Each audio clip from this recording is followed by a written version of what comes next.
Hello दोस्तों, नमस्कार। Welcome again the law facts Hindi में। दोस्तों, आज हम बात करेंगे company law LLB second year के फोर्थ सेमेस्टर के क्वेश्चन के बारे में। बहुत इंपॉर्टेंट क्वेश्चन है और हम आपके लिए बिल्कुल सिंपल लैंग्वेज में लेके आए हैं। तो आइए चलते हैं क्वेश्चन की तरफ।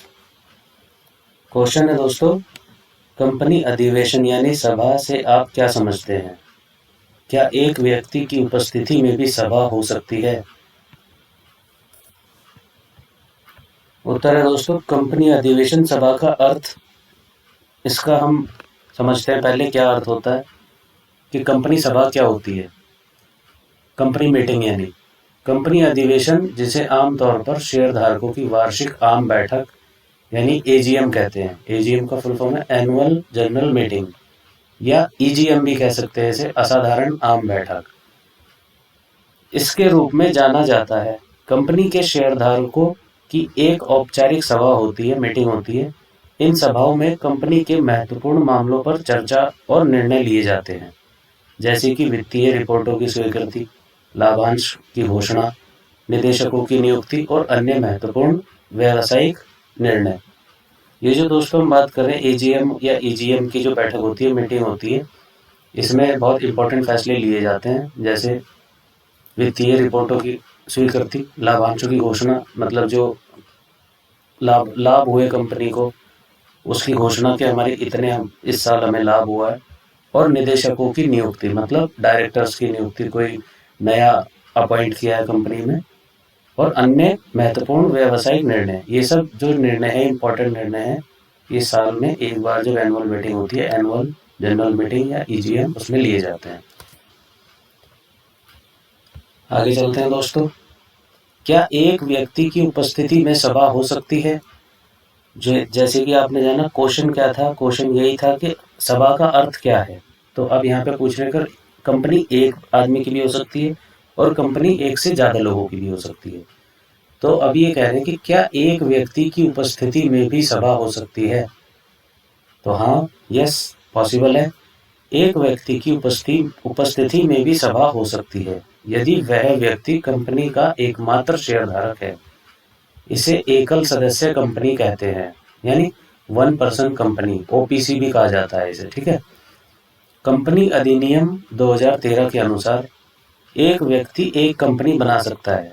हमारे देश में कंपनी अधिनियम 2013 के अनुसार एक नियम है, 2013 कंपनी अधिनियम, उसमें एक व्यक्ति जो है, एक पर्सन भी अपनी कंपनी बना सकता है।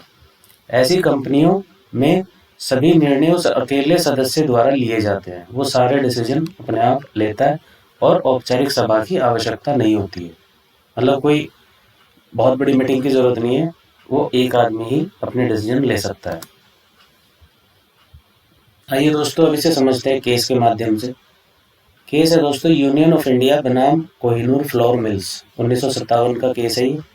इस केस में क्या था, इस मामले में अदालत ने यह माना कि यदि कंपनी के नियमों में स्पष्ट रूप से उल्लेख किया गया है कि एक व्यक्ति की उपस्थिति में भी सभा हो सकती है, तो ऐसी सभा वैध है। वैध मतलब वैलिड है, उसके ऊपर कोई क्वेश्चन नहीं लगा सकता है, ठीक है। यह मामला एकल सदस्य कंपनी के संदर्भ में नहीं था, बल्कि उन कंपनियों के संदर्भ में था जिनमें कुछ विशेष परिस्थितियों में एक ही सदस्य उपस्थित हो सकता था, ठीक है दोस्तों।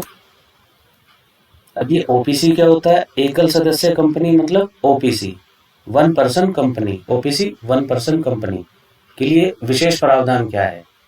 जैसा कि अभी मैंने पीछे बताया कि कंपनी अधिनियम 2013 के तहत एकल सदस्य कंपनी के लिए विशेष प्रावधान है। एजीएम क्या होता है दोस्तों? वार्षिक आम बैठक, इंग्लिश में कहते हैं इसे एनुअल जनरल मीटिंग।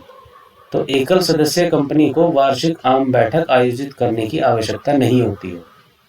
जो एक आदमी की कंपनी होती है, जिसे ओपीसी भी कहते हैं, तो इस केस में क्या होता है, जो एक आदमी की कंपनी है, ओपीसी है, उसको एनुअल जनरल मीटिंग की कोई जरूरत नहीं है। मतलब जरूरी नहीं है कि उसे करनी है। हाँ, अगर उसमें बहुत सारे लोग हैं, बहुत सारे और भी लोग काम करते हैं, तो वहां पे उसमें उसको जरूरी होता है एजीएम करना।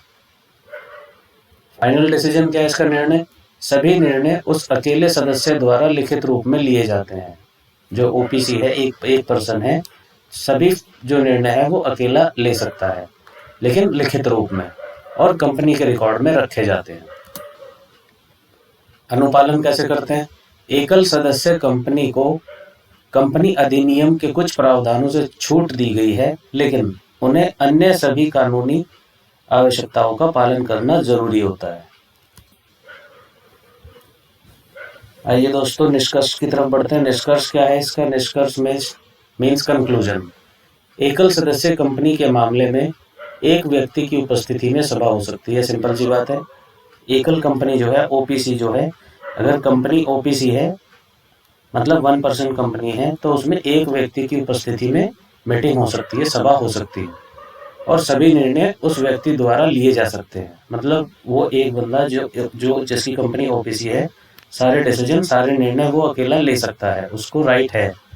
अन्य कंपनियों के मामले में, एक तो कंपनियों की ओपीसी और दूसरी होगी अन्य कंपनियों के मामले में, यदि कंपनी के नियमों में ऐसा प्रावधान है, अगर उन्होंने अपने नियमों में जो उनके टर्म्स एंड कंडीशंस है और उसमें लिखा है, तो एक व्यक्ति की उपस्थिति में सभा वैध हो सकती है। मतलब जो ओपीसी कंपनी है उसमें भी एक आदमी डिसीजन ले सकता है, और अन्य कंपनियों के मामले में भी अगर उसमें उन्होंने अपने नियमों में ये नियम डाल रखा है कि एक आदमी यहाँ डिसीजन ले सकता है, तो वो आदमी डिसीजन ले सकता है। तो ये जो निष्कर्ष है ये यही बताता है कि अगर एक कंपनी ओपीसी है उसमें भी एक आदमी डिसीजन ले सकता है, और अगर कंपनी बड़ी है और उसके नियमों में है कि हाँ यहाँ पे एक आदमी ही डिसीजन लेगा, तो उसको मानते हैं।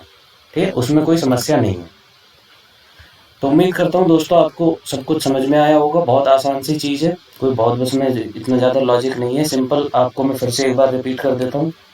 2-3 चीज़ें हैं। ओपीसी मतलब 1% कंपनी, एनुअल जनरल मीटिंग जो होती है वो उसमें एक आदमी डिसीजन ले सकता है, उसे फुल पावर होती है। ठीक है, 1% कंपनी में भी। और अगर मान लो दूसरी कोई कंपनी है जिसमें बहुत सारे लोग हैं, मतलब जो उसके डायरेक्टर्स हैं, बाकी सारे लोग हैं, लेकिन उसमें उनका अगर नियम में लिखा है कि हमारे यहाँ से एक आदमी ही सारे डिसीजन ले सकता है, तो उसको पावर है वो डिसीजन लेने की। ठीक है दोस्तों, अगर आपको कुछ डाउट है तो आप हमें कमेंट करके बताइए। बाकी thank you for watching. Video अच्छी लगी हो तो वीडियो को शेयर कीजिए, लाइक कीजिए और चैनल को सब्सक्राइब करना ना भूलें। थैंक यू सो मच दोस्तों।